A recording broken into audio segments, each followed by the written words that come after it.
She was supposed to be home for just a few days. Spring break. A chance to see her family, laugh with her friends, and sleep in her own bed. For Tynesha Stewart, it was meant to be a celebration of life. A young woman in college, building her future, full of promise. Instead, March 2007 became the month her family lost her forever, and the person who took her life was someone who claimed to love her. I'm Lisa, and this is Lomax's Allegedly. Today, we're telling the story of Tynesha Stewart, a story about love gone terribly wrong, a community shattered, and a life that deserved so much more. And if you haven't already, make sure that you hit the like and subscribe button. It really helps the channel to grow, and it helps us to bring you more stories like this one. Now, back to the show. Before we talk about how Tynesha died, we need to talk about how she lived. Tynesha Stewart was a young woman with everything ahead of her. She was the kind of person who lit up a room. Warm, spirited, and deeply loved by the people around her. She had made the decision that so many young people from her community had dreamed of. She went to college, she was pursuing her education, creating a future for herself, doing everything right. For her family, she was a source of pride. For her friends, she was a constant, the one you could call, the one who showed up. Tynesha had a life worth living, and she was living it. Tynesha was the kind of young woman who made people feel seen. She had that gift. When she walked into a room, people felt her presence. Not because she was loud, but because she was real. She cared. She paid attention. She remembered the details of your life that most people let slip by. Think about the young women in your life who are going to college, who are doing the work, who are making their families proud. Tynesha was that woman for her people. She was their reason to believe that things could be good. She was also like so many young people, navigating love. And love at any age can be complicated.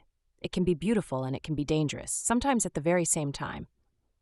Tynesha was in a relationship with a man named Timothy Shepard. And by all accounts, she was trying to live her life. She was trying to do right by herself and the people who loved her. But like so many stories that end in tragedy, there was a relationship in her life that those closest to her may have had concerns about.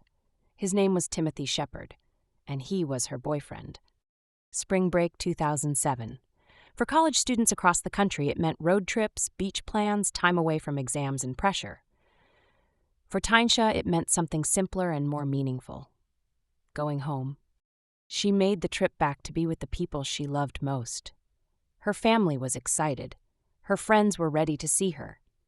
There is something sacred about coming home, the familiar smells, the familiar streets, the people who knew you before the world got complicated.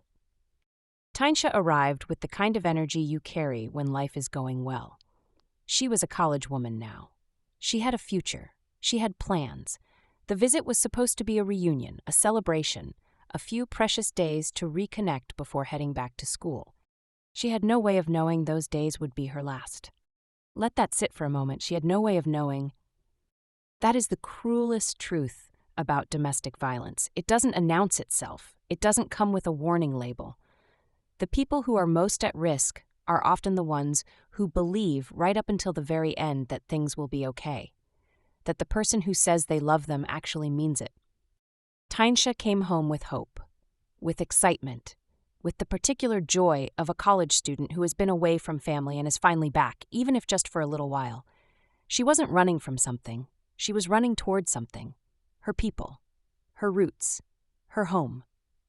And Timothy Shepard took all of that away from her. The details of what happened that March are devastating. Timothy Shepard, the man who called himself her boyfriend, the man who should have protected her, he took Tynesha's life. We do not know every word that was spoken that night. We do not know exactly what led to that final fatal moment, but we know the outcome. Tynesha Stewart, a young woman home for spring break, was murdered by the man she was in a relationship with. Domestic violence does not always look the way people imagine. It does not always start with a fist. It starts with control, with isolation, with moments that seem small but add up to something terrifying. And sometimes it ends in the worst possible way. For Tynesha, there was no escape from that ending. She was gone far too soon, in a place where she should have felt safest. Home. I want to pause here and acknowledge something.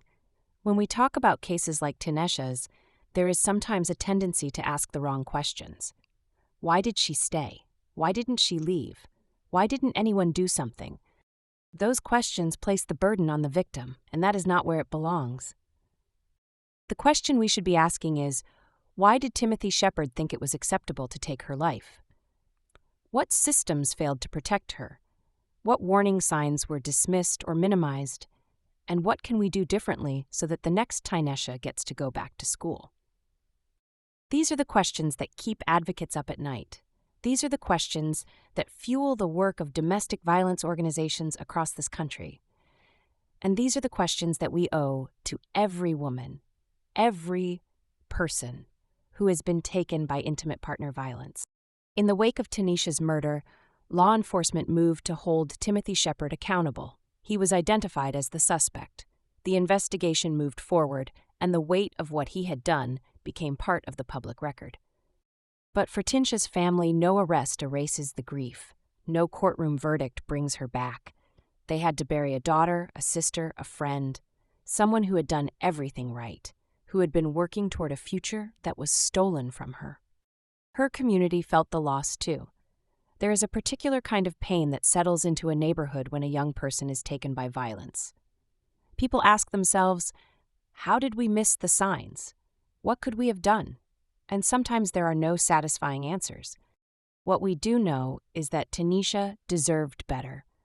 She deserved to finish college. She deserved to build the life she was working toward. She deserved to come home for spring break and then go back to school and keep on living. She deserved to fall in love with someone who honored her. She deserved lazy Sunday mornings and milestones and all the ordinary moments that make up an extraordinary life. And she deserved to be old someday. To look back on her spring break of 2007 and laugh about whatever drama she thought mattered back then. She deserved all of it. Instead, her family carries the weight of her absence every single day, every holiday, every birthday, every milestone that passes without her. That is the full cost of what Timothy Shepard did. Not just one night, not just one moment, an entire lifetime erased. We tell stories like Tynesha's not to dwell in darkness, but because silence doesn't serve the people we've lost. Saying her name matters, remembering who she was matters. Tynesha Stewart was a young woman when her life was taken in March 2007. She had a name, she had a family, she had dreams, she had friends who loved her, and a future that was just beginning to take shape. And she deserved to have her story told with the dignity and the weight it carries. If you are in a relationship where something doesn't feel right, where you feel controlled, afraid, or like you're walking on eggshells, please reach out. The National Domestic Violence Hotline is available 24 hours a day, 7 days a week. You can call or text 1-800-799-7233. You are not alone, and there are people ready to help you. If you know someone who might be in a dangerous situation, check on them. Show up.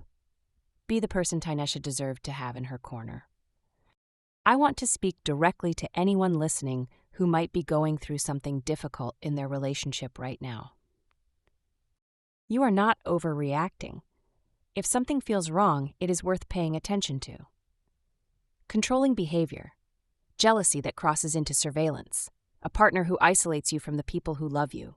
These are not signs of passion. These are warning signs. And if you are on the outside looking in at a friend or a family member and something feels off about their relationship, say something. Gently, lovingly, without ultimatums. Just let them know you see them and you're there. Tynesha came home. She was surrounded by people who loved her, and yet that was not enough to save her. We have to do more as communities, as families, as friends. We have to create the conditions where people feel safe enough to ask for help before it is too late. That is Tynesha's legacy, not the way she died, but the conversation her story demands that we have.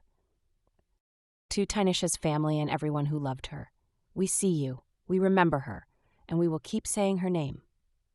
I'm Lisa. This has been Lomax's Allegedly. Thank you for listening, and please look out for one another.